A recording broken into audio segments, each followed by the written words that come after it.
Kalau anda membaca beberapa media, ada dilaporkan beberapa syarikat mengisytiharkan aspek dividen. Contohnya Netgate, Genting Plantation. Dividen ataupun dividen khas tidak bersifat tahunan.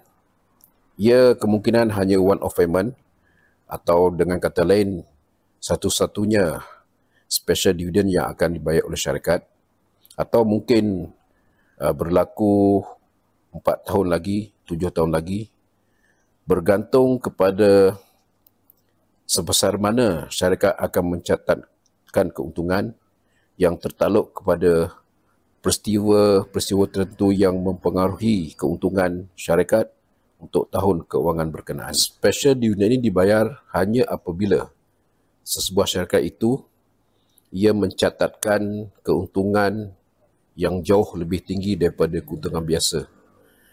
Ekoran daripada permintaan yang luar biasa ke atas produk ataupun perkhidmatan yang dikeluarkan untuk tempoh keuangan tersebut.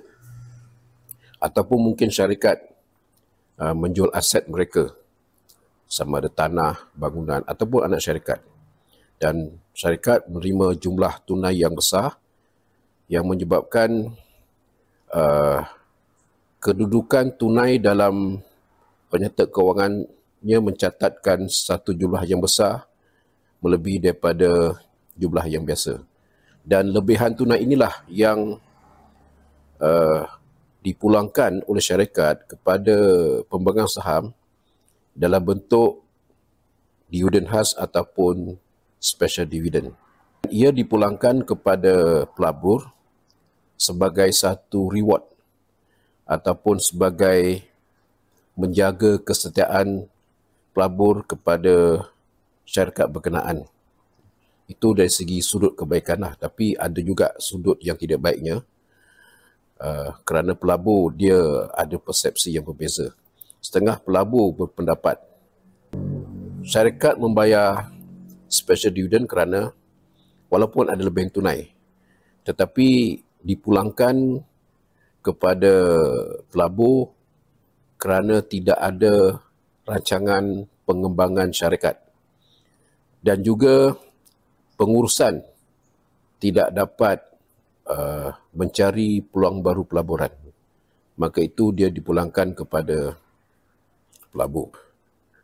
Sudut yang tidak baik yang lain, sekiranya suatu ketika syarikat tiba-tiba ada peluang pelaburan baru ataupun peluang pasaran baru dan syarikat perlukan modal untuk pengembangan, contohnya pembinaan kilang baru dan sebagainya, oleh kerana sejumlah wang tunai telah pun dipulangkan kepada pelabur, bermakna syarikat perlu menjana modal yang baru, sama ada melalui terbitan saham baru ataupun melalui pinjaman.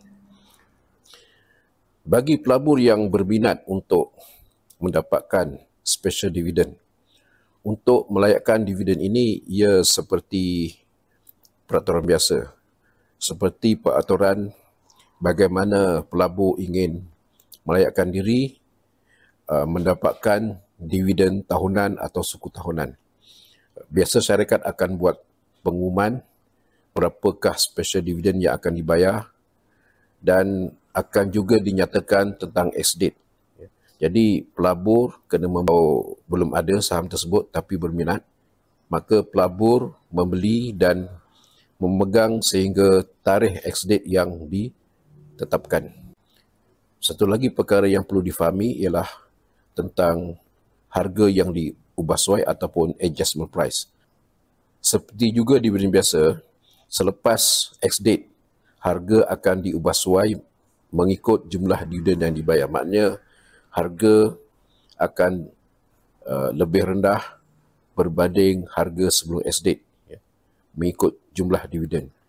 Ia juga berlaku kepada special dividend. Ini satu konsep yang perlu difahami oleh pelabur sebelum anda membeli kerana ingin mendapatkan dividen khas ataupun special dividend.